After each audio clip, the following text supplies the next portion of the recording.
Good morning, everyone, and welcome to 203K in a Box, FHA Consultant Training and Coaching System. This is Catherine Hall, the creator of the 203K in a Box system and your host for the call today. Thank you so much for being on the call. What we're going to be talking about today, and this is going to be an open mic call. We are going to be letting everyone chime in as if you have any comments or questions or any issues that you want to share. We're going to be making this a completely open mic call, and this is the second in the year 2015, and this is actually a completely technical call. We're going to talk about things that are specific to the actual operation of 203K, and in reality, my goal for this tech call is actually to morph into a Genesis training call. So what's going to happen is this call is going to end up spending, going forward, once Genesis is launched, about, I'd say, a half hour of the 90-minute will be devoted to teaching people how to interact and use Genesis. It's coming along incredibly nicely, and I think we're going to make our target date of the 21st for beta testing. Yay! So there you go, everybody. So the first thing I want to talk about this morning is I want to talk about your interaction with HUD. I'm going to go into this information a lot more detailed on the All Power Team webinar that's going to be the fourth Thursday at 9 p.m. I'm going to go into more depth about this. But what I want to share with you is the important thing about you all becoming a member of the HUD, signing up for the HUD home ownership updates. This is very important because this will allow you to be able to receive information about upcoming webinars, training conferences, teleconferences, and any kind of an update to the HUD site. You will be able to have that information. So now what I'm going to do is I'm copying this link, and I'm going to stick it in the chat box for all of you to be able to click that link, and then once you go to that link, you put your email address in, and then you press OK, and then it will send you an email. You have to reply to that email with just the letters OK, and then you will be added to this portal, okay, and you'll be able to get information. Then another site that I want you to plan to review, and I actually review it weekly, and if there's anything of importance, I will share it with you in a text message or in a broadcast email, is the HUD trainings. And as you can see, this is the current training and outreach events that HUD is sponsoring or involved in or is relevant to HUD, okay? And so I'm going to give you a link to this as well. And so right there, I'm posting that link right there again into the chat box so you all can have access to that as well. And as you can see, there are webinars and there's trainings in all parts of the country and in all different types of venues. So, for example, if you are looking down here, one of the events that I am going to try to participate in, although it's going to be a tight squeeze for me, is in Washington, D.C., there's going to be the NCRC annual conference. And what that is, and I'm going to open that link up for you so you can see what that means. I actually have so many connections with nonprofit counseling agencies in my area that I have asked 3 of them, and they all have said I could, and I'm not sure which one I'm going to do it through. I asked them, could I actually go under your company name and I'll pay the $199 as opposed to paying $500 as a non-member, okay? So it's like, okay, now I do free workshops at your company, at your organization every single month. I assist your clients in various and sundry ways. So I really would appreciate it if you could let me go under your membership, and that way for 5 or more registrants, use the code and save 10% off your registration. So for 2 or more, you can save 5% off. So if they let me go and they want to go, they actually can save 5%. So I'm waiting to see I'm going to talk to the West Oak Lane Community Development Corporation to find out if they're also going to go. And if they do, I'm going to do 2 things. 1, I'm going to volunteer to drive. 2, I'm going to also, pay the full $199 and let them take the benefit of the extra 5% discount. So they're able to make a little bit of money and actually get a chance to ride for free. And the reason why I'm going to want to drive with them and get a group of nonprofit counseling agencies to go with me is again, networking and continuing my, strengthening those ties, the relationship. Now, this is from Wednesday to Saturday. The problem for me, and as you can see, this is the conference.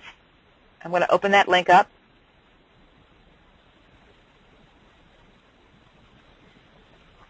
And here's the conference. And so you can see the reason why I want to go. We've got, whoops, go back to that page. All right, go back. All right, so Gustavo, who is the head of, there you go, the U.S. Department of Housing and Urban Development is going to be there, and the Secretary for the Fair Housing, so I want to be able to connect with him to talk about interacting with NAFAC. And so it's going to talk about fair lending, workforce. It's going to be everything that a nonprofit counseling agent should need to know. And so there's going to, now I'm hoping that it's just going to be the one day, or and that the other 2 days are going to be devoted to the CDC training and testing. And so here you can see the fair housing training is on the 25th. The counseling training is on the 26th. Is on the 25th. Excuse me. And then Thursday is some more training, and then they can take their test on Thursday. And then Friday, it looks like there's just breakout sessions, which is going to be a challenge for me because and then Saturday is some more training, and then the breakfast and strategy session. Now, I won't be able to do those two events because I actually will be involved in the event that's going to be taking place in Toledo, Ohio for the Great Lakes chapter of ASHE. And so that's where I will be on the on the Friday and Saturday, March the 27th and 28th and 29th. We'll be doing a Day Discovery 2.0 in Toledo, Ohio. So that's why I'm going to be working with that. So what I want you to do is be mindful that you should be taking advantage of the opportunity to get information from this. And here you can see the Great Lakes chapter of ASHE. And actually, if you're going to be in that area, we're going to be doing a Day Discovery 2.0. It's going to be in Toledo, Ohio. We're going to be doing another one. We're going to be doing another one in July, and that's going to be in Illinois. And then we're going to be doing another one in September in Michigan. Okay, so those are that's the schedule of educational events. And here's your conferences. And we are an affiliate member of this organization. So we have the spring conference on the Friday and the Saturday, and then the Sunday is Day Discovery 2.0. Okay, and then there's also the conferences for July and September. So there you can see what's going to be taking place. So we're going to be offering discounted admission to the Day Discovery 2.0 for people who are attending this conference. And you can see the specific dates of the conference. And so this is what we're doing March 27th and 28th. So this is something that we're going to be involved in. So just to give you a heads up, if you didn't make the Day Discovery 2.0 in Tampa, this is closer to you, you might want to consider to come participate in this event on this date. Okay, so now the next thing I want to talk about is, so when you sign that up, this is all the trainings, and you can see there's a whole lot of information that you can get. Oklahoma City, St. Louis, Louisiana, Hartford. Many of these are live. If it's a webinar, it'll tell you it's a web session. If it's live, it will basically give you the date and location. If any of these locations are close to you, within, say, a 2-hour driving distance, they're all free by and large, and you should plan to try to participate if you can, because this is actually going to be so valuable for you. Now, I was invited and participated yesterday in a session with those involved in the creation of the new single-family housing policy. And so there was a meeting yesterday, and they've asked those of us who were on this board to give our feedback about this policy. And I'm going to go into great depth on the coaching call on the last of on our all-power team coaching. I'm going to talk about what this policy is, what it means to us, and what the feedback is that we have basically inputted. NAFAC is lobbying greatly for some changes to this policy, and I will share with you what those changes are, because I will have submitted my comments to them by next Saturday, and so then the following Thursday you'll know what those. Hopefully, we'll have some feedback about that. So, if anyone wants to see what what the new single-family housing handbook looks like, you actually can look at that form. Here's some of the 203K rehab mortgage insurance drafts. These are the drafts of the handbook, and I've actually made some comments and suggestions, complaints mostly, about the 203K consultant handbook. I'm not happy with it at all, and I'll go into more detail with that on our All Power Team coaching call. But I wanted to let you know what's going on in the world of 203K with regard to litigation, with regard to legislative action and changes to the system. Okay? So, again, this is an open mic call, and so everyone, you are unmuted. And so if we don't have a feedback when I unmute you as you join the call, I will keep you unmuted. And so anyone who has any comments, please just sing out right now. So before we go on to our technical aspects with regard to draw request activity, does anybody have any questions? Okay, great. So let me drop this down. And what I want to do now is I want to go into depth about the draw request form. Because this form, you know, I was working with a loan officer yesterday, and we were talking about the 203K. I've actually just received 5 new draw requests from this one lender, not just from him, but he started singing my praises to other lenders, and so now I've got all these other companies calling me to do 203Ks, and most of them are streamlined, where they want to know, can this go streamline or not? The home inspector said structural damage to the joists and subflooring. Does that mean it can't go streamline? I'm like, yeah, it does. Okay, so let's get this right. So so one comment he made to me was this. It seems to me that the 203K is really 2 separate processes. It seems like before closing it's one project, and then after closing it seems like it's something totally different. And that is absolutely correct. It is actually something completely different. And one of the things I want to share with you before we actually start, and I want to say a thank you to Tom Kruger from A-Alert Inspections, and I'm going to basically move this over to my screen here so you can see what he sent me.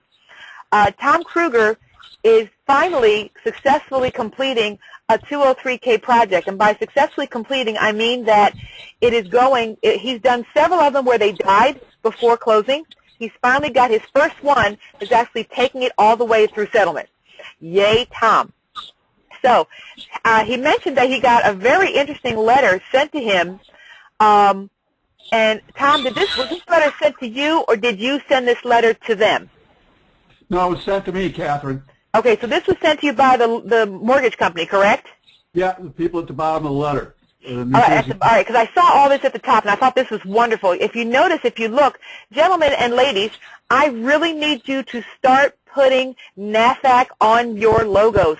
Put NAFAC in your name. Put NAFAC in your signatures. We have got to wake up people about NAFAC, and I've kept NAFAC kind of quiet under the radar. The list of consultant on the NAFAC website is not up to date. The person who was managing that is no longer with my company, and I need to hire someone else to handle that web posting and website development. I'm looking into someone right now. But as you can see, Tom has in his logo, in his signature, his company, his name, his company, past director of the Illinois chapter, National Association of Home Inspectors, National Association of FHA Consultants. And one of the things Tom sent me, which I thought was so adorable, let's see if I can go back and show it to him, he has a new logo. And so his logo, if I can get it to open, his new logo has a little hard hat and a level, which is indicating his involvement with renovation consulting and construction. And so this is your 203K logo, Tom? Yeah, that's my new logo, Catherine. So basically it's telling him that he's just doing everything. He's got construction going on. He's involved in all the aspects, and I think this is absolutely adorable. And so he's actually making sure people see, and it's going to be a conversation piece. Because people will see this new logo and say, well, what does this mean? Because some people, especially real estate agents, might not even know what this is. And he can say, oh, well, that's a level. That's a T level for construction, and that's my little hard hat. And so this is something he's doing to embrace his 203K activities. But this is the letter that he received, And I'm actually going to copy this and send it out to the email, and I'm also going to copy it and put it in my ISN so that it actually will be automatically sent out to my customers as soon as settlement is notified.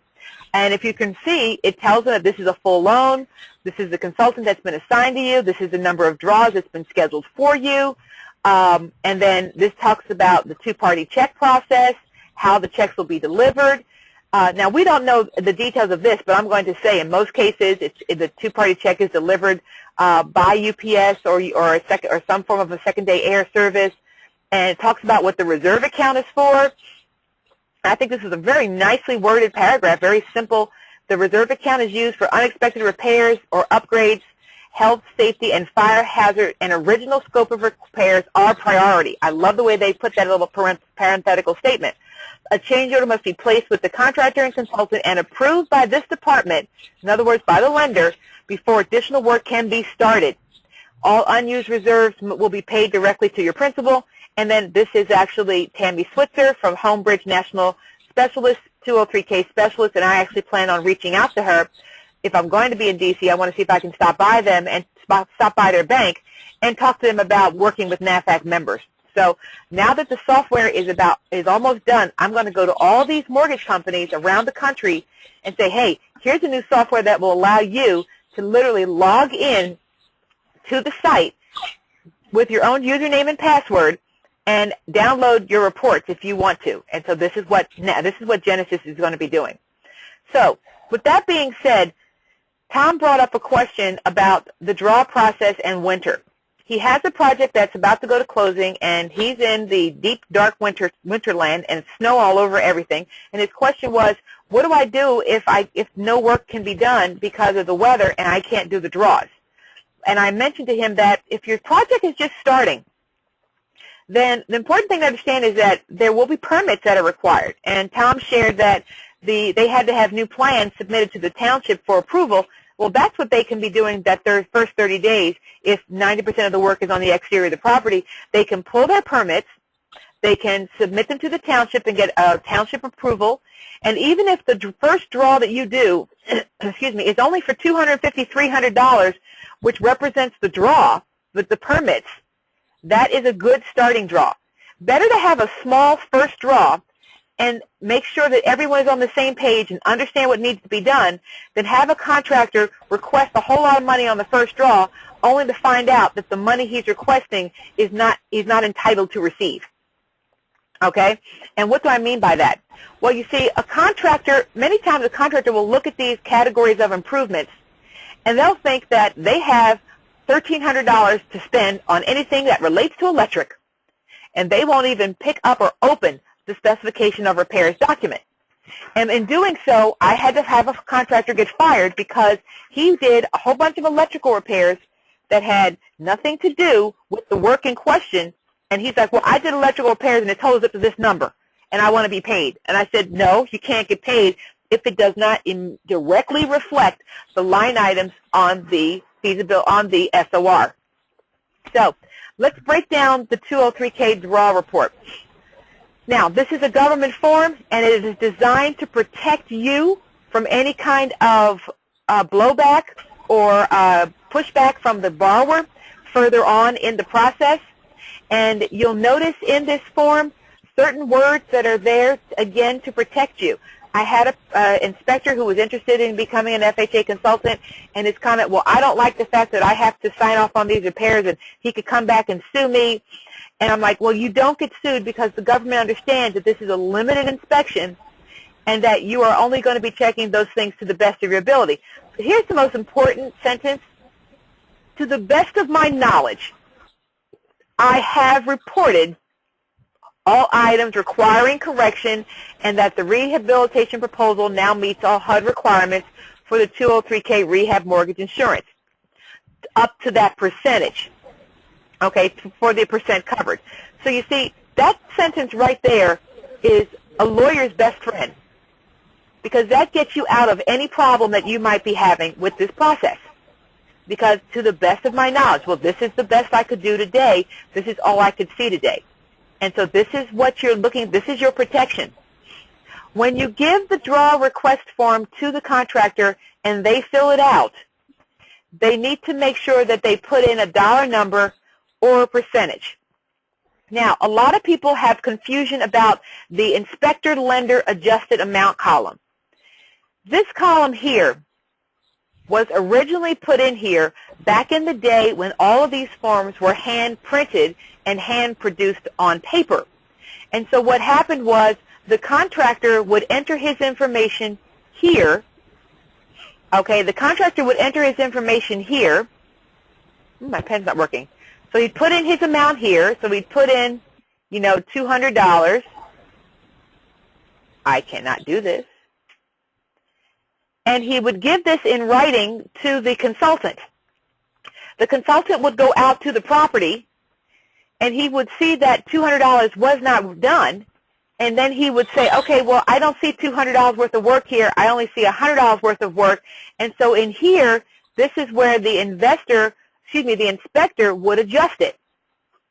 And so he would say, okay, I only see $100 here. And so if you go down to the end of the form, and so this one form, hand-printed, hand-signed, would have the number 260 here, and then it would have over here, it wipes out when I change that. But if you can just see what I'm talking about, let me just do it this way.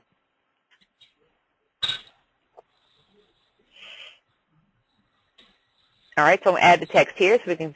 All right, so let's say the contractor had said that he had did $200 worth of work on the windows, and he gives you this report. And so ignore these numbers down here, or let's actually use the numbers we have on this draw. All right, the contractor says he's done $206 in electrical work, and he's requesting $206.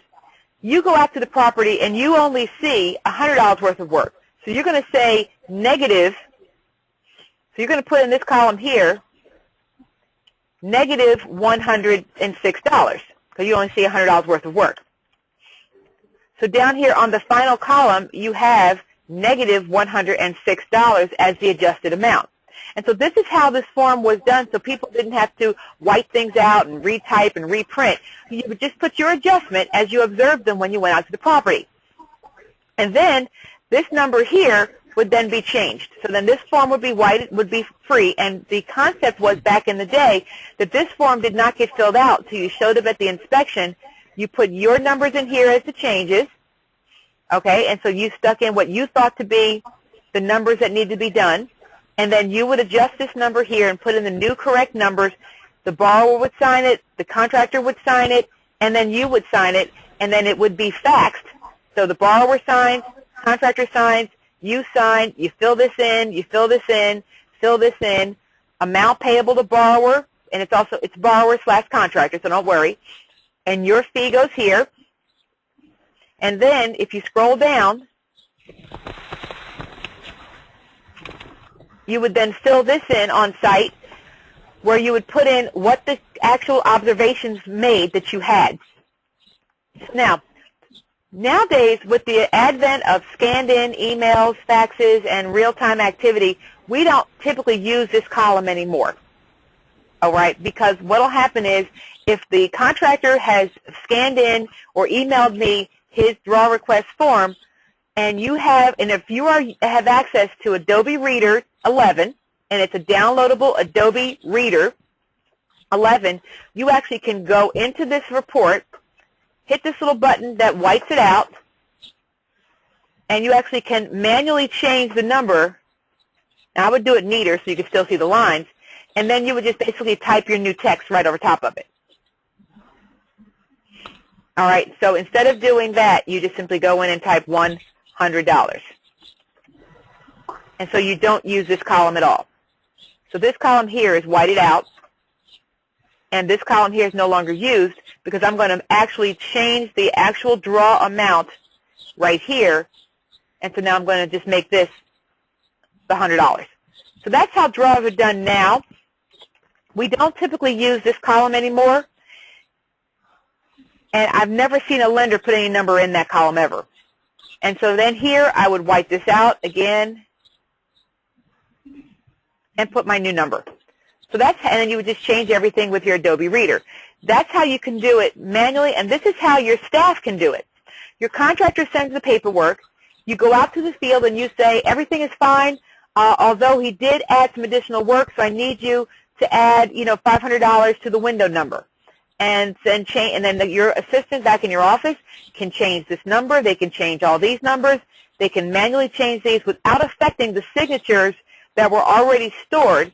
And then they can actually insert your signature on the page with the other signatures that the contractor has done. So now that's how you can do it using Adobe Reader. It's a very effective tool. And so let me show you an actual 203K project that I have work that I've done, so you can actually see just how it works.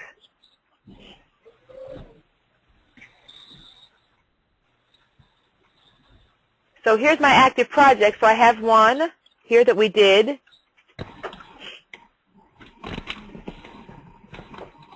So now let me show you the draw folder. In your projects, every one of your active project files should have separate folders for you to be able to keep access to all the information in an organized manner. You should have a separate folder for draws. Let me minimize that. You should have a separate folder for draws, a separate folder for emails. Anytime you get an email, you should print that email and save it in this folder. You never know when an email chain is going to be, and here's email trail on changes needed to be made to the bid package. Buyer confirmed that the check has been deposited. The bid has been awarded. So all these emails are for you to keep track. And so I don't like to keep my inbox of my email box full of junk, and I don't like to save things in email because I can never find it if I have 700,000 emails. So my staff actually copies all emails into a folder. Here you see the permits, change orders, and certs folder. And there you can see that subcategorized. So this is where all of the permits were pulled for this property, and you can see the contractor scanned it in. There's the permit fee, $530. And here is the other permit for $214. This is my electrical permit.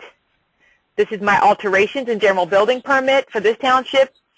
And there's my plumbing permit. So here is all the total permits that the contractor sent to me in one folder. Then you have change orders. Now this job just started this month, so there are no change orders.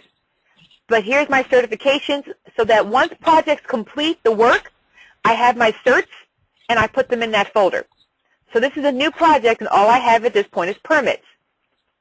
So then we have our draws.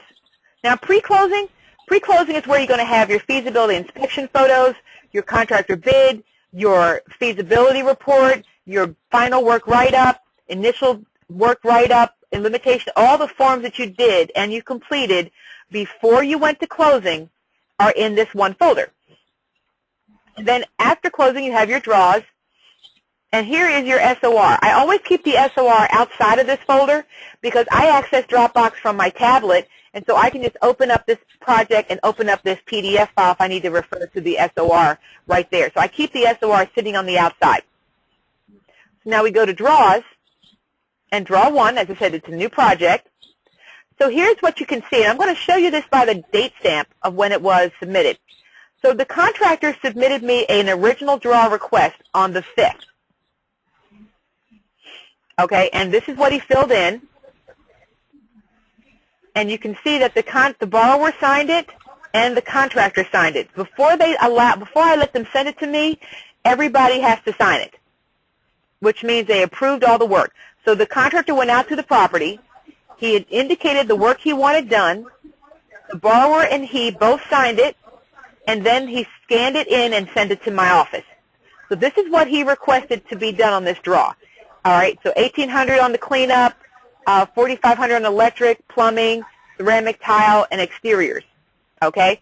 Now, what he forgot to add, and I went ahead and updated it, was he forgot to put the permits for general building that applied to roofing that he had not actually, they always forget to add the money that they should be paid for permit categories for which they haven't done work. You have to remember to incorporate that money into that draw, because they'll send the permit and forget that they should be paid for it. All right? So that's what they sent to us. And so as you can see on the 6th, my assistant sent me the paperwork that I would print and take with me to the project. So as you can see, she keyed in the information into the software to produce the amount of money, and what she did was she copied that from the software, she pasted it to the page 2 that had the signatures from the client and the contractor, and she also had the signed lien waiver and release from the contractor added, and these are the permits that were submitted with this project. Okay, so that's the packet that is ready for printing per se. I don't actually print it. I do actually print it and save it in a paper folder. I'm actually getting away from that now. I'm pretty much getting away from paper altogether, but I do take it with me. So then that is the draw for printing, and then here is the revised draw. I went out to the property, and this is where I took the printed draw, and as you can see, the contractor, from the time that he submitted the draw to the time we did the actual inspection on the 9th, he had done a substantial amount of additional work, and I tell my contractors all the time, I am more than happy to add more money to your draw. Just don't come in with less. Because remember, he only had $13,000 that he'd listed that he wanted to receive on this draw. If he was anticipating, and I got there, and instead of $13,000, it was only $3,000, I would have had a nice, unhappy conversation with him, because it would have been, you should not have submitted that draw request if you didn't have any money ready to be paid out to the client. Okay? So that being said, I wanted him to understand you have to make sure you know exactly what you're drawing, and if you have more work ready to be drawn down on, I'll be more than happy to add the additional money. So instead of having a draw for $13,000, he had a draw of $45,000. Does anybody have any questions with this process so far? So you understand, you print off the pages of the draw request. You should always have a copy of the SOR handy to review with the client and the contractor on site, either an electronic version, or I prefer paper because it's easier to lay it down on a top of a pallet or a sawhorse than my tablet. So I print off the SOR and I print off the draw. So as you can see, this is only the one page, because all I did was then I wrote down the new numbers of the work the contractor had successfully completed. Now, if this had been the old school, I would have left his numbers here, and I would have put my numbers here manually into this column over here. But since I don't need to do that, I can just rewrite the numbers from what I see. And so then after I did that, so now that was submitted on 8:41 in the morning on the 9th, day after the draw. And now this is where my assistant has redone it, recreated it. And my math was wrong. It wasn't 45,000, it was 44. And then the actual draw, the final draw that was submitted to the lender, looks like this. This is my disbursement officer. This tells them this is the draw. I've got the draw request. I've got the lien waiver. It shows them I've got all my permits that are being submitted. There's the draw, and you can see where she inserted my signature using Adobe. There's page 2 where you can see my signature has been inserted. And then the bottom portion of it, we're going to talk about this in just a few seconds, but I wanted to go over the flow of events first. So no knock, I'm going to talk about this portion of the draw process in a minute. Again, my signature at the bottom, my fee, my ID. There's the lien waiver, and my assistant typed in using Adobe the total fees, the amount of the change order, the amount of the draw request, using the contractor's signature. He e-signs things now. And there are all the permits. And here is the photos. So this shows the photos of the work that was done.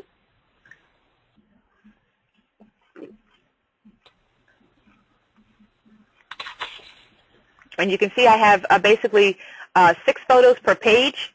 You can see where they gutted the bathroom down to the lath.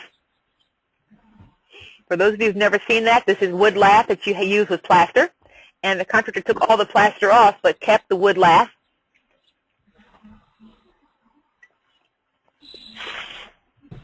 And you can see that there's the contractor, there's my client. There's some stored, this is some materials that were purchased and on site. So now with this being said, I can now, in some lenders will allow you to make a materials disbursement for goods that have been purchased and are present on site. So now this is the hardwood. Here, let me make it a little bit bigger so you can see what I'm showing you here. This is actually the hardwood flooring, and this over here is a ceramic tile. Now, you need to, and I'm actually trying to work together with the lenders to put together a lender FAQ. And so by each lender, and this will be on the Genesis site or the NAFAC site, it'll say what lenders allow you to do what. So, for example, which lenders require a minimum of 15% contingency, which one will let you do 10. Which ones will pay based upon materials present, which ones will not pay unless it's installed. Those are some of the variables dealing with these lenders. So here you can see more of the work.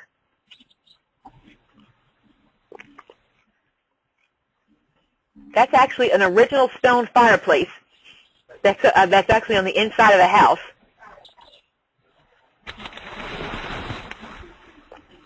The tile work that was done in the laundry room, the roofing that was started, the back roofing, the basement, the PVC waste pipe, more PVC. So you need to make sure you take a picture of every single thing that you are drawing down for disbursement. Here you can see my new Trex deck and the columns.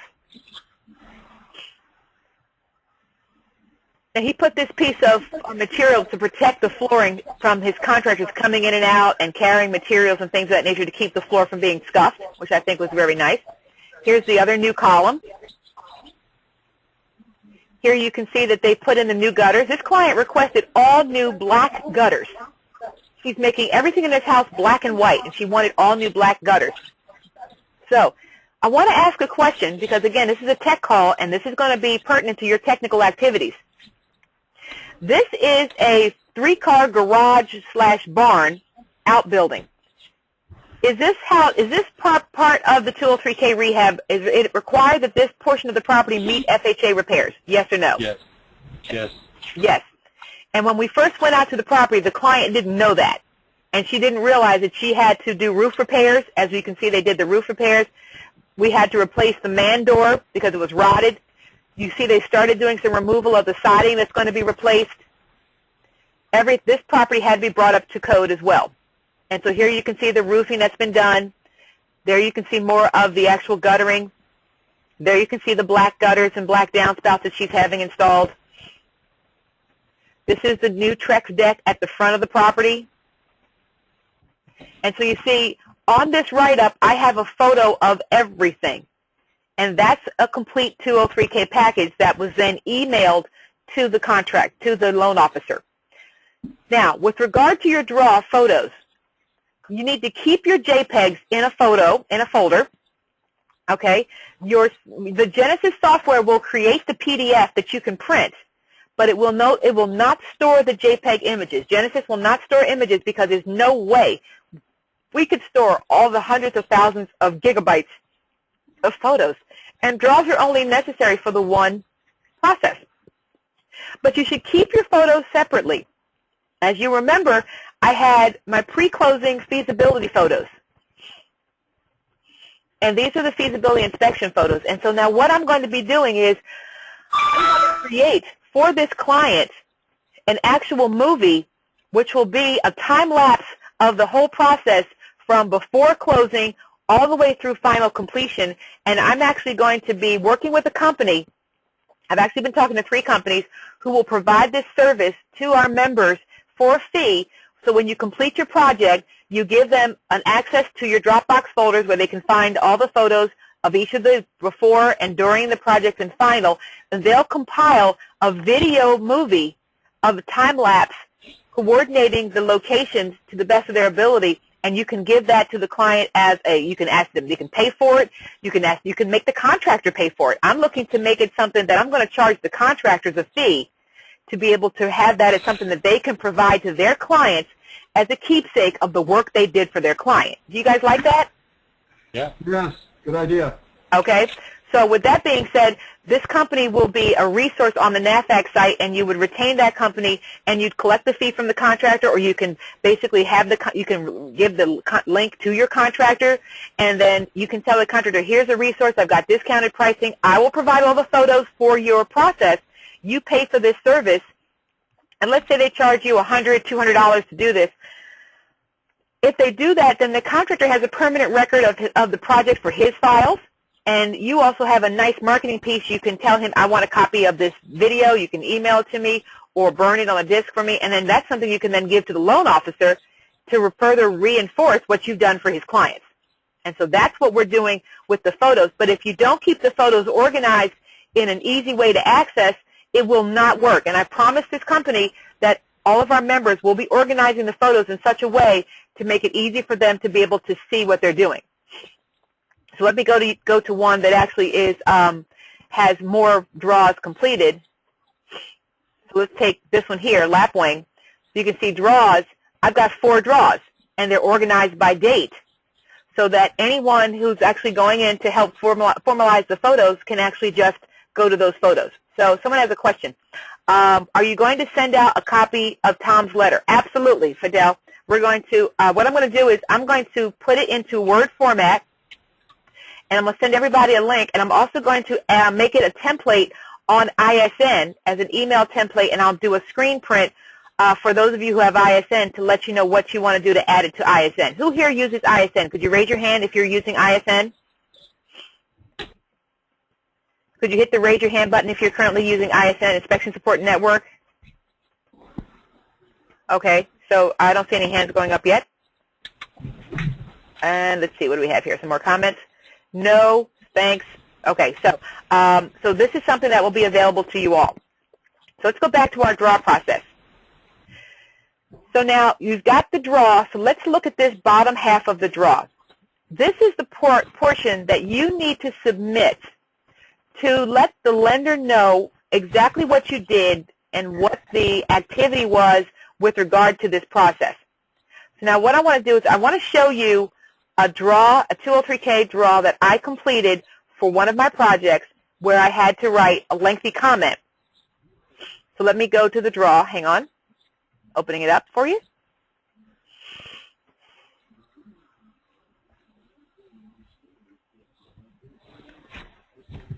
And there we go. So now what you're seeing on the screen now is the completed draw paperwork for a loan that's going to Freedom Mortgage. Freedom Mortgage has a form that they want used for all of their draws, and in fact, I like this format so much, I'm probably going to make this a downloadable form on the NAVFAC website for people to use for all their draws.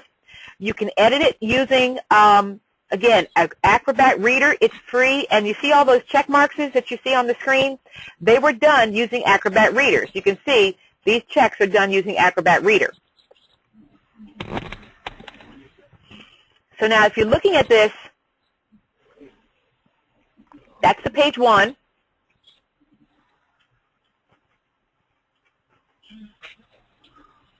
All right, so that's page 1. Here's the draw where the numbers are put in. There you can see the client's signature and my electronic signature inserted in the file.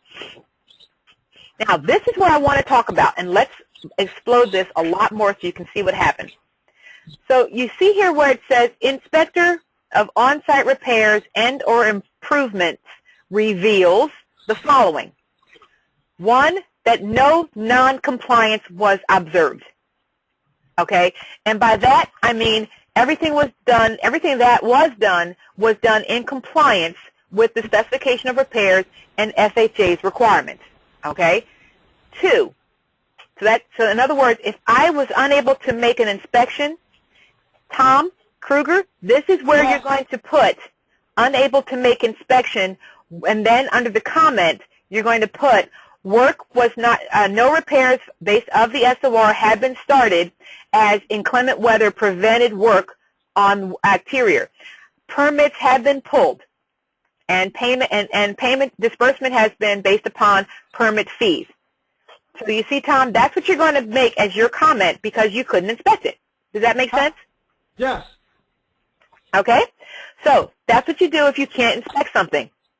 Now, what if you can't? Now, if I go out to a property, and gentlemen, you have the right to be paid every time you show up, okay? If you have a confirmed appointment that people have acknowledged and accepted to do this inspection, then you go out to, and you show up at the property, and no one is there to let you in, do you still deserve to get paid your draw fee?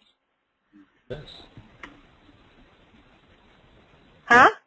Yes. Yes. Yes. So if you get to the property, and remember, you're not going out to the property until someone has given you a signed page with a date that basically says we're ready for you to do a draw, and if they're not there to show up, you're going to have zeros in this column. So you're going to basically put, that's the only time, you're going to put inspector adjusted amount. This is where I would put a negative $5,449. I would make this in complete category 0. I'd make this complete category 0, and I'd put my fee of $200. And then I would put unable to make inspection. Neither borrower nor contractor were present, appeared to allow me access to the property despite confirmed appointment and form submitted in advance of inspection. Now, if they don't show up and I've driven all the way to New Jersey, heck, I am charging them a draw fee. And this is what they need to be made aware of. And so what you need to do is you need to, if for those of you who are not using ISN, I love ISN because ISN sends out automated emails based upon activity. So when we schedule a draw, an automated email goes out saying this is the date and time of the draw, please be advised. If we are not provided with access to the property, you will still be charged the draw fee. And the draw will be submitted to the lender indicating that the attempt was made and that we were not allowed access. They need to be made aware of that, and I don't have to remind them of it. It goes out in an automated email whenever they schedule the draw. Okay? So now, Phil, you're mentioning that you're signing up with ISN this week. Do me a favor when you do. Will you mention to them that you are a member of the 203K in a box? And you'll be very much interested when the templates for 203K consulting get activated. Okay. All right. I actually am having a conference call meeting with Dan Huber of ISN next Monday afternoon at 3 o'clock. Okay? So Okay. let's keep going. Is this helpful so far to you guys? Yes. Yes. Okay. So I went out to the property. No noncompliance was observed. If everything was done exactly as it was supposed to, with no difficulties, then you're going to click the box that says draw inspection, the draw inspection number, and the only thing you're going to need to check is this box here, no noncompliance observed, and then you're going to just put the comment, sections completed this draw. Or you can put, actually the text that we use is, and this is a standard pat phrase that will work with any lender, all repairs completed as per draw request. Boom. Period. End of sentence. Nothing else needs to be on here. If you've seen no noncompliance and everything was you inspected was to your satisfaction, you put this one sentence, you slap your signature down here at the bottom, and then you move forward, and your date. That's what you do on 90% of your draws. You'll go out there, you'll see the work that he's requesting, you'll have his signature here, their signature there, you'll agree to it, you'll click you or your staff will click this one box, they'll do this one sentence, you'll put your signature, and then you're done. Okay? So now, what if that's not the case? And let's talk about when you have challenges. So here's the situation I have observed. Went out to the property, and this was the second draw. And when I got there, the contractor told me that the radiators at most of the rooms were leaking when he turned the heater on. And there were not enough funds available to replace all the units. So now we have a correction is essential. And this is my correction. And so then we have acceptable variations, which means change orders. If you are doing a change order, then you must select this box here that says acceptable variation. This is for change orders. And then on-site improvements acceptably completed. All right, and so if there were change orders that were on-site improvements, in other words, they were made on-site, not part of the SOR, this is where you put the change. This is what you have to check, these two boxes, if you are doing change orders. And if you are doing change orders, you must then indicate it by circling this change order box. All right? So these two here are circled if you're doing change orders, and it refers to this. Okay? Does that make sense? Then the comments with regard to the change orders is down here. And so here you can see change order invoice has been completed. See pictures. Change order invoices, this and this, have yet to be completed. Submitted withdrawal for pre-approval only. Will inspect at next draw. Okay?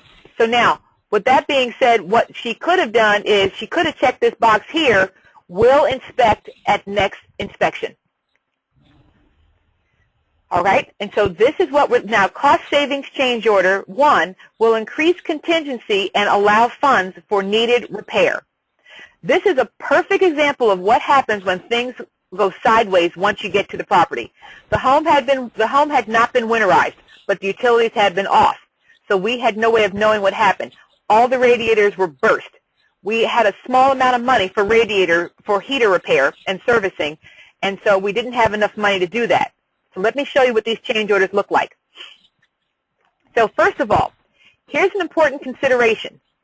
When you have in your SOR a fee for permits, you need to make sure you're not, and let's say you estimated $250 for the permit, and the permit is only $35. Well, the contractor does not get $250 for a $35 permit. What we have as our model for permits is this. If you have a permit fee, it is the permit cost plus a $75 trip fee for each permit, okay, that was separately pulled. And this is important.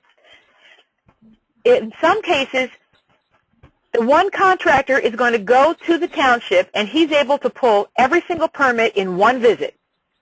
So if the total cost of that permit was, let's say the electric was $50 and plumbing was $25 and roofing, general building was $25. And so the total permits was $100. And he got all that done in one visit. We're going to pay him, and let's say we allocated for permits. We had 100 for electric, we had 100 for plumbing, and we had 100 for roofing, which is a total of $300 that we had allocated in the SOR. The contractor can get paid, if all these are pulled by the one person, he can get $100 plus $75 for the trip fee. So he gets $175.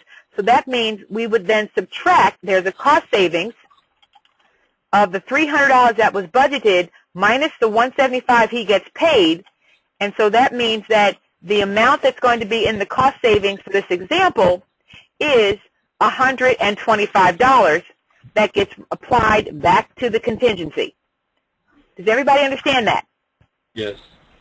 Are we good?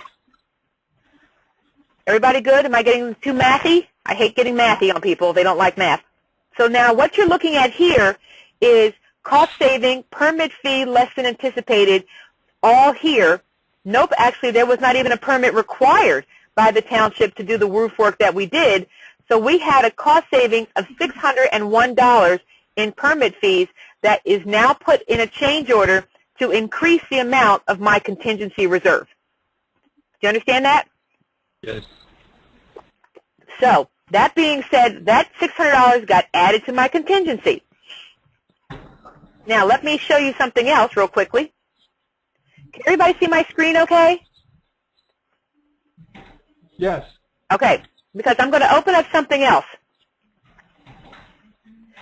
Now, this is a document you should all be creating for your 203K projects as soon as it gets started. And a matter of fact, we're going to be having the Genesis software create this Excel file for you so that you actually can download it to your folders. So now what you're looking at here is the summary of funds for this project. So this is a very small draw, and you can see there's only a small number of category items that she's listed. And there you see my total escrow amount, the amount that was submitted in the draw 1, and then the balance post-draw. So this is a math function. And then here you can see where she submitted the amount for draw 2. And then you can see change orders, detail on change order form 2, details on change order form 2. That should be 3, actually. Bingo. And so here you have our change order 1, where we were moving this money back into contingency. So I'm subtracting this money from the category, and I'm adding it to the change order. Are we all together? So now you can see our original contingency reserve is $2,835. We added $600 to that. Then we subtracted $2,500. I'm going to show you what that looks like in a minute. Then we subtracted another $710, which left me with $936 in my contingency reserve. And so you can see here the net contingent, and that actually, the post-change orders here, you see, so we added this amount and subtracted this amount. We hadn't subtracted this change order yet for change order number 3 yet, because remember the work was not done and it was submitted for approval only, but this $2,500 was done. So let me go back and show you what I'm looking at. Whoops. Bingo. Okay, so here you see change order. This is the $600 cost savings change order that I showed you just now on the spreadsheet. And this is the $2,500 change order, where we talk about the replace broken radiator lines to basement in rear of house, install outlet in dining room, replace bathroom radiator, install. She has this backwards, these numbers, but you know what? It doesn't matter. These are wrong. She has it on the wrong line. This is supposed to be under electric, and this is supposed to be under heating. But the lender doesn't care because this is all one bucket of money. We put the categories so they can understand what type of repair we're doing. So we have replaced cracked broken drain line from the second floor bath to the basement. So once they turned the water on, they found that the drain line was cracked and had to be replaced. So there was $800 they had to spend. Then we had the radiator line from the basement to the second floor had to go. And then we had to put a new outlet in the dining room closet. And then we had to replace the radiator to the bath. And then we had to add an electric baseboard radiator to the attic. And then we had to replace the gas line. So all these things were done already and inspected. And so that's the $2,500 for that change order. Here what you're looking at is the contractor's invoice that is supporting that change order. And there you can see the $2,500. There you see the customer signed it and the contractor signed it. And here you can see the other change order. This is for approval only. I'll show you. This is a lien waiver for that change order, the $2,500. Many lenders will take a retainage off of contingencies. Some will not. Freedom does. So here you see the other change order that's being sent, and you can see where we put in writing for approval only. That here's the additional radiator that had to come out, and the additional radiator line to the second floor middle bedroom that had to be repaired, and the kitchen sink and faucet were leaking once we turned the water on, so he had to replace the sink, faucet, and shutoff valve. So this $700 is for pre-approval and will be inspected on the next draw. Okay, so this is that, and there is his invoice for pre-approval for that portion of it, and here's his other invoice for the second work for pre-approval, and there's my lien waiver for pre-approval only. And here's all my photos. So here's what you're looking at here. This is the electric wiring in the attic for the radiator for the third floor attic room. Okay, so that's that. And that's, since they did pay it, I'm showing it. So here you can see the new outlet that was added. You can see the painting repairs that were done. Here you can see the new radiator that was installed in the bathroom. And here you can see the new piece of PVC piping that was had to be brought up. There's the new, that's the piping and the radiator line for the new radiator that was installed. Here's proof that the plumbing is now working.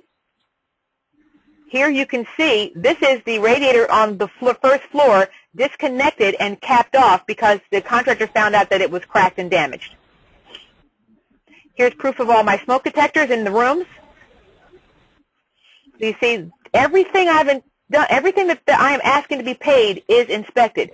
This is the outlet that's in the dining room closet because it's an outlet for the wiring for the TV that's he's once mounting on the other side wall above the faux fireplace.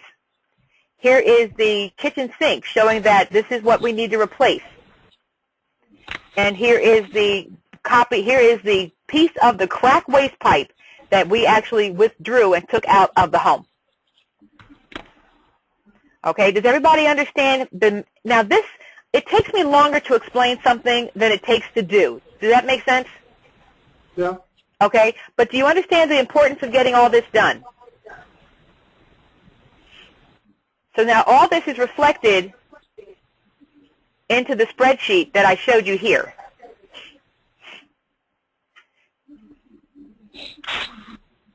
And so now what do you see on this form?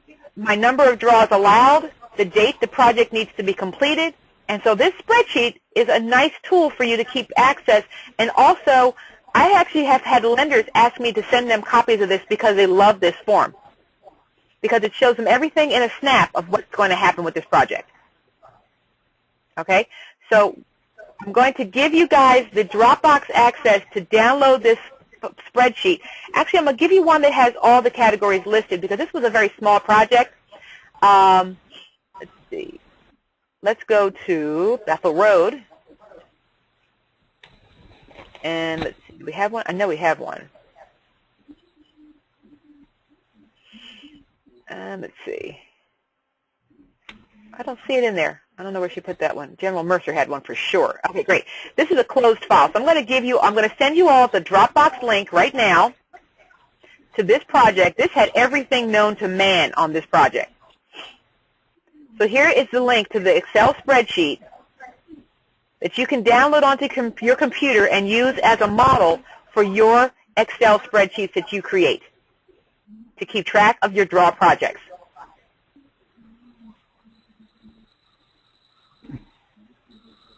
So let me close this up, open this up to show you what you're getting. So you see this project had almost every category of improvement, and you can see just how complicated this was. It has all the math applications, and it has all of the formulas. So when you download this, you actually can white out the contents without whiting out the formulas. So when you delete the content, you just want to delete the values, not the formulas. Okay? Does everyone understand?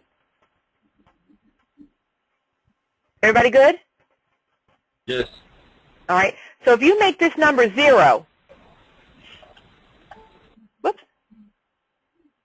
If you make that number 0, it affects everything going forward, and all you have to do is make these columns here. You just have to basically empty these columns, clear content. All right, so you're just going to basically clear these contents here. And so now that adjusted everything. Clear content. So by clearing all these contents here, it affects everything. All right, so now I'm going to take these out. So now the form you're getting is exactly what you need because it will have everything out of it. So I'm fixing it right now for all of you now. So the form you're going to have will be correct. So it's going to be a nice blank form for you to use.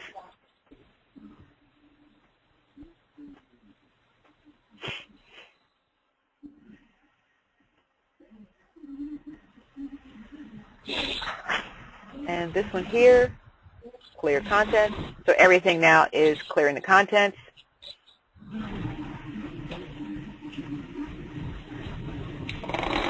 So as you can see, I'm clearing everything that is in the draw contracts.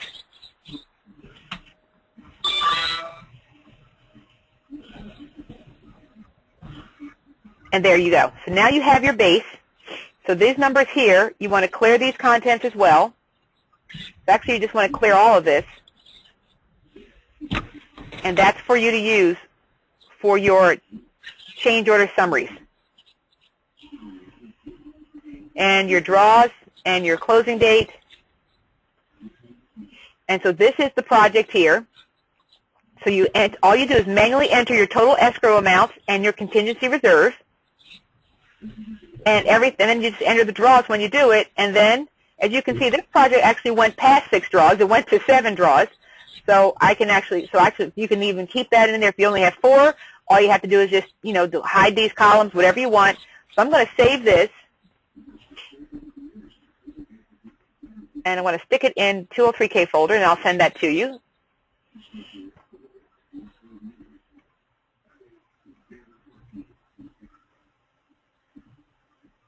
Open. Okay, great. So I'm going to stick it in the 203K folder, and so you guys can, and I'm going to give it to you to download. All right, so this is sample summary, project summary Excel file.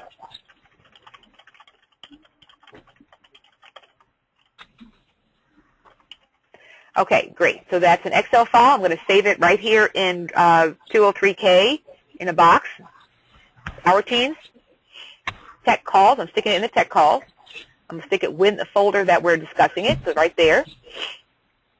All right, so now that's saved. So don't download the hyperlink I just gave you. Download the one I'm about to give you now. So I'm going to give you the hyperlink right now to download.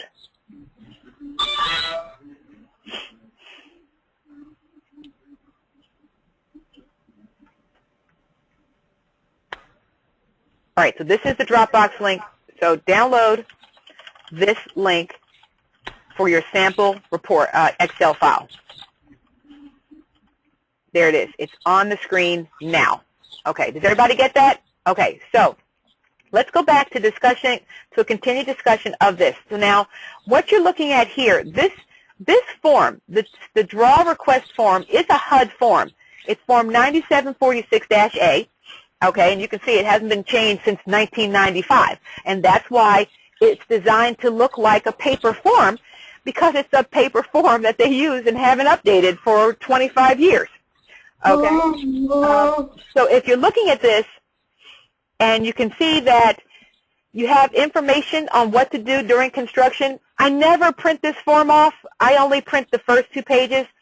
I never review this, and it's nothing to be concerned about. If you want, you can. If you have not understanding what it is, you can actually use this. But the only forms that you're going to see, you'll see this information summary on the Genesis site under draws, information about the draw form. But you're basically only going to see these 2 pages print, because that's all that the lender needs to see. If you're using the PDF of EC203K Pro right now, that automatically prints off all 3 pages, which is a waste of printing. And so when it opens up into the Adobe file, you need to make sure that you only print for delivery to the lender pages 1 to 2.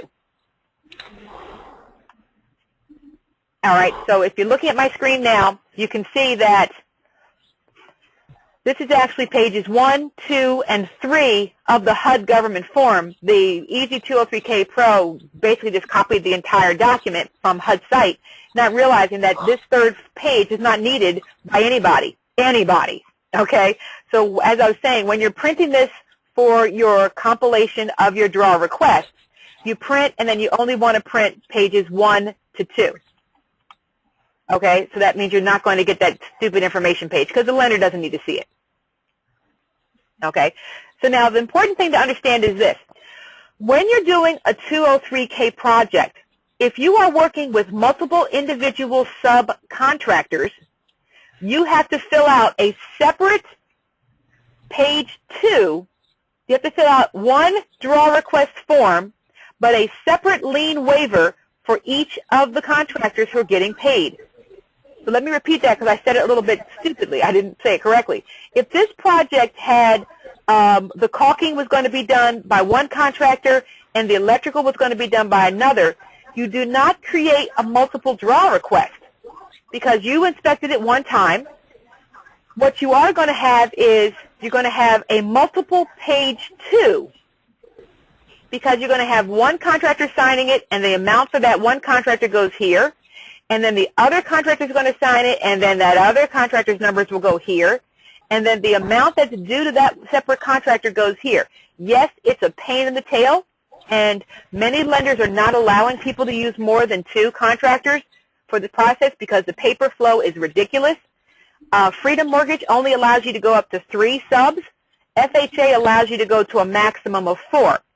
So you're going to have one page 1, multiple page 2 with the signature of the individual contractor here, and you're going to have multiple lien waivers. Okay? One for each contractor with the exact amount that they are drawing. Now, one thing I need to understand, if you have a subcontractor who is able to complete all of his work in the one draw, and you have a GC who is overseeing the bulk of the project, you have the ability to request that that individual sub be paid 100% and be released from the project. For a perfect example, let's say you are doing a project and you have to replace the septic system. Septic companies hate 203K. They don't like to be made to wait because they can finish their project in like a weekend in many cases. So the so you have a GC doing 90% of the work, electric, plumbing, roofing, everything else, but you have one subcontractor who is doing the septic. That subcontractor is going to be reported on your SOR as such, okay? And I don't know, I can't remember a specific file that I can show you right now where I had a separate subcontractor.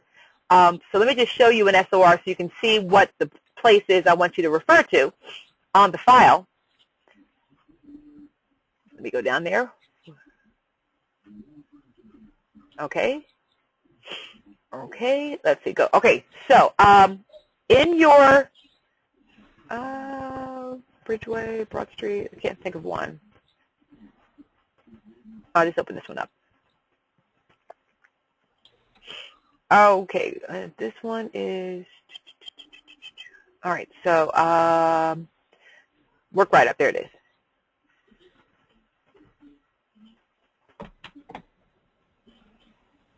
So if you look at the screen now, you can see where all of the line items are listed to be done by a contractor, the main contractor. So let's say, for example, the roof is a separate system, and they're having a separate subcontractor because let's say it's a slate roof and it's a specialized project, and the general contractor doesn't want to overwrite that work. The subcontractor for the roof wants to be paid all at once and not have to wait for his money. So then you would basically have the checkbox filled next to here. Instead of contractor, you would have the subcontractor button filled out right here. And in the report, you'd have the name of that subcontractor. And in the list of contractors on your project, you'll have that contractor listed separately. So when the lender is reviewing the file and he sees that you had a subcontractor for it, if the subcontractor has completed the entire amount of money on your draw request, you're going to indicate here the comment, subcontractor, I can't spell, subcontractor completed all repairs in this draw. Please disperse all funds. Do not take a holdback. You've got to tell the lender that in your report so that they understand. Otherwise, they're going to possibly take a holdback off that subcontractor, and he's going to get mad. Because when are the holdbacks paid out? At the end. 30 days after the end. Holdbacks are paid 30 days after the completion of the project. And if he did his $1,200, $15,000, $2,000, $13,000 worth of work, and he got it all done and finished, he is not looking to wait for that holdback, especially if you're talking about a $20,000 septic installation. He is not going to be happy if he has to wait for $2,000 of his money, especially, let's say the project is going 6 months. That man has to wait 7 months, because 6 months is the completion, and then 30 days after that. Make sure you are clearly indicating to the lender, do not take a holdback, and you may want to even extend, not what's what I'm looking for, emphasize that by calling the loan broker, loan disbursement officer, and saying, hey, I just sent you a draw request, and the subcontractor needs to be paid fully, 100%. Are you going to pay him his separate check, separate two-party check, 100% dispersed? So I can let him know so he doesn't have a surprise if he doesn't. Okay? That's what you need to make sure. And in fact, if you are working with subcontractors, my suggestion is find out before you go to closing what the process will be for paying out to that contractor after settlement. Because you don't necessarily know, because each bank does it different. And until we can get some uniformity of these lenders, or until I can get them nailed down on paper or on a website, you're going to have to take the time before closing to get individual information. All right? So now, the last thing I want to spend the last 10 minutes of this call on, does anybody have any questions to this point? Catherine? Yes. One quick question coming back on the draw request. Do we send out initially copies of the draw request to the contractor and the borrower, have them sign them, and then return them to us? Yes. When you first, very good point. When you first go to closing and you do your, so actually let's go here to draws. When you get ready to do your draws, you're going to send a blank draw form to the client and the contractor for them to fill out and sign. And that is the first draw. Then after they've completed that draw, after you've completed the draw, you're going to send them, and let me show you it in ISN, because I do this all through ISN, actually. See if I can open up my ISN site. And here, let me show you this.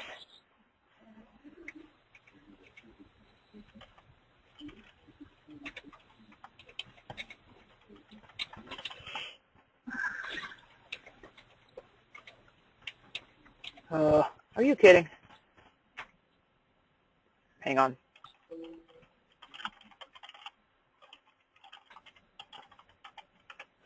There we go. Bingo.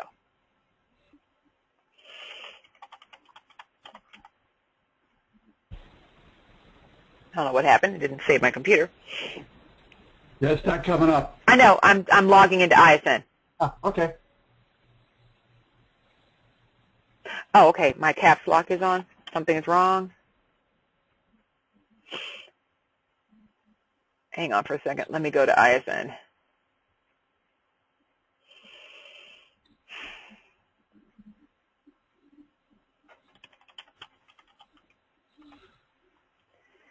I don't know what happened to my ISN. Open, log in. Oh, no wonder. My vault was closed. Okay, hang on. There we go. Now I can open ISN. 10 minutes. Hold on for 1 second, guys. All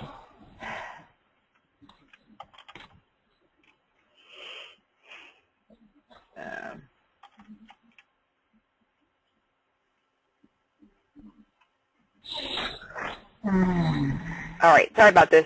My ISN portal was down. I had the wrong login password. There we go.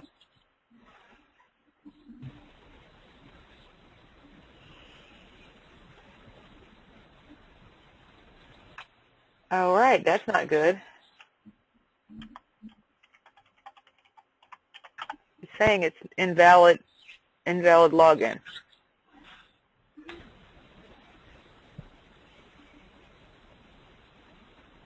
That is so odd. I don't understand what's going on. Let me just do my email address.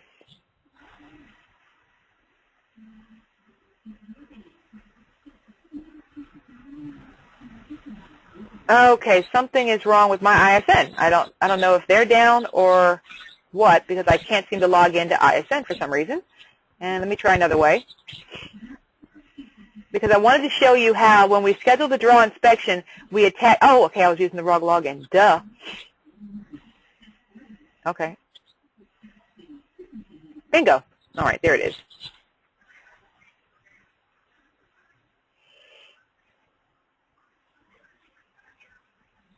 Here it comes. It's opening now.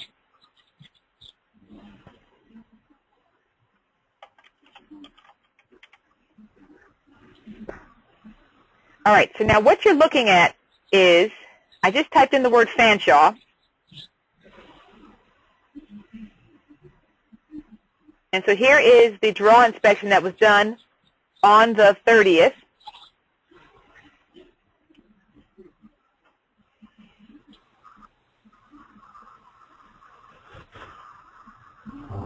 Okay, and so here you can see the emails sending 203K draw report to client as an attachment. And so what you're looking at is we sent them the initial draw request, and this is the final PDF that's sent to the lender. And you see this was done on the 5th. And so what we do before closing is we actually email the template right there, client inspection time change, etc. So we actually send them the form as an attachment, and then when the lender, the contractor, and the borrower can open up the attachment, print off his report, complete the draw request, get it signed, email it back to us, and then we actually will then email the completed draw, and then it's uploaded, and so it goes out. So you can see that Freedom Mortgage and the client were emailed the completed draw request. Okay? Then additionally to that, we give them the new draw request form to schedule the next draw. So when we submit that, then the next form we send them is a blank draw request updated with the new numbers in the columns, so they now know what they're doing for their next draw. Okay. Okay? So we do all that through ISN. ISN sends the invoice to the lender. It's absolutely perfect because when we send the draw request form, ISN automatically sends the invoice for the draw. So I never have to worry about processing invoices. It automatically is attached to the email and goes right there to the client. I can have it set up to pay to the escrow officer. The address is the inspection, so that you can see it's being addressed to the escrow company. And there you see it's going to Freedom Mortgage, and then that is actually due on receipt. And this is automatically attached to the email when I send them the completed draw request. Yeah, okay. So, Phil, are you still on the line? Do you see how cool ISN will be for you to process your paperwork? Yes. So it actually, when I send this email, okay, so if you look at this email, and you can see that it was read. So this actually, we send it to the client, and he has read the email. And then we send it to the lender, 203K draw report, and there you can see that it says that it was not read, sending 203K to the loan officer as an attachment.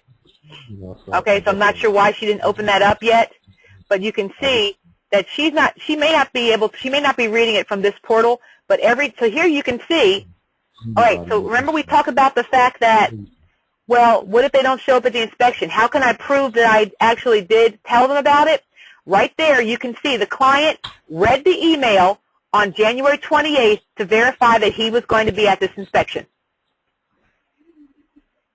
Okay? So I hope you guys are getting this, that this actually works beautifully for you. And so now we have these reports, and so if you look at the email, I can show you this email that I have set up. I have a whole series of emails exclusively for 203K processing. So if I type in 203K, there's my 7-day follow-up from a new inspection, sending the report as an attachment. So I'm going to let you view this email. So this is the email that goes out. Thank you for allowing us to assist you with your renovation. As requested, here's a copy of the feasibility report. So this is the email that I send when we do the feasibility report. And then here is the draw sending 203K draw report to loan officer as attachment. And here's the email that gets sent to the lender. Okay, as requested, here's an electronic copy of the report. The draw inspection report is attached as a report PDF and can be downloaded. And you could tell them how to access that as well. And so here you have your 203K draw report, and you can edit what happens when you process this. And you see where it always attaches an invoice with this template. So they're going to get the report, the draw report, and they're going to always get an invoice every time we submit the draw. I don't have to remember to do it. It's being done for me automatically within ISN. And so you can see where it says a copy of this draw inspection report will be forwarded to your client as well. Okay? See how nice this is? This will make it very easy to process this paperwork. So with that being said, I wanted to show you that when you're working with the multiple contractors, using ISN makes it easy because when you're sending out your emails, ISN will allow you to send out the emails to the contractors as well, notifying them of the appointments, and it also sends them out text messages. If you have them, if you have their cell phone numbers, it sends text message reminders as well. So everybody knows what's happening, and by sending out an email to the loan broker when you schedule the draw, they're able to see, okay, this person's doing what they're supposed to do. I can look forward to a paperwork on this. And I have had loan brokers say to me that they appreciate getting an email letting me know that the draw has taken place because it helps them understand how they're going to manage their time as far as, okay, well, I need to make sure I'm going to be here or whatever because the draw is going to be coming forward for me to process. So that concludes our discussion on draws and change order processing. I've got 2 minutes left, and I want to show you an email series that is something you might find yourself dealing with, okay?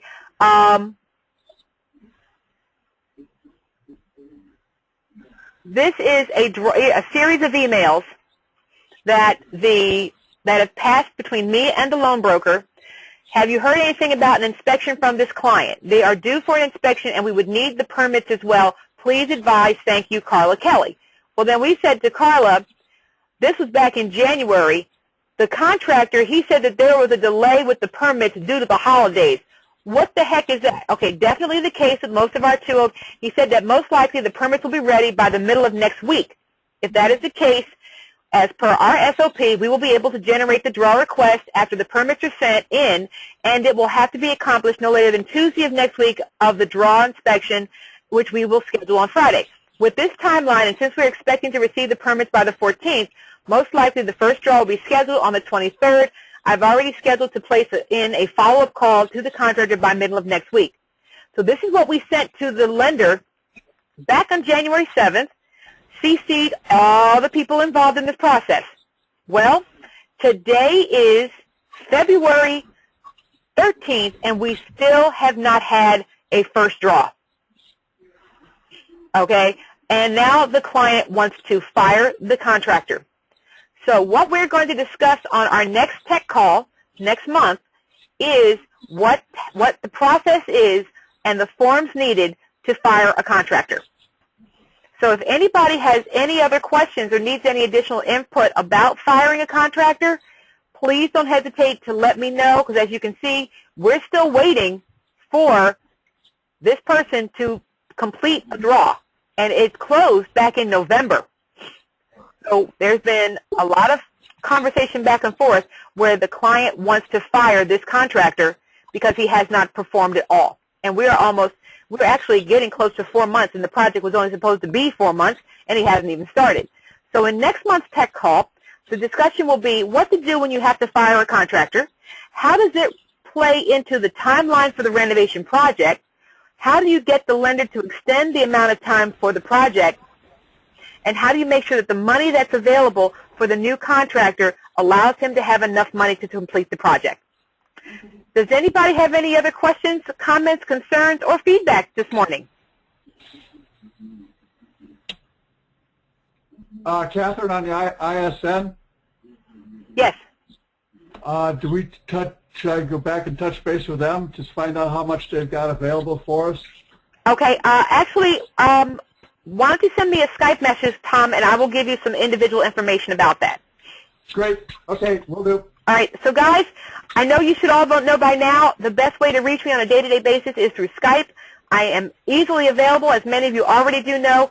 I'm glad to see Daryl on the call. Daryl, I hope you're healing well from your car accident. I hope you're doing well today. You've been in my prayers. Daryl was in a significant car accident. He had to have leg surgery on his leg from the damage from the accident, and he's actually not going to be able to do inspection work for the next couple of weeks. But it's great because since he just got certified as a consultant, he can spend all his time now getting ready to really advance that process. So, Daryl, great to have you on the call today. Thank you. All right, gentlemen, I made a promise to you when we started these tech calls that they would end promptly at the hour-and-a-half mark. It is now 9:32. We are completing this tech call, and you take care, everyone. Jonathan has just typed in Daryl, heal quickly, and everyone be safe out there. It's icy, snowy, and miserable, so please have a great day, and I will see you all in 2 weeks on Thursday night at 9 p.m. Bye-bye. Thanks, Catherine.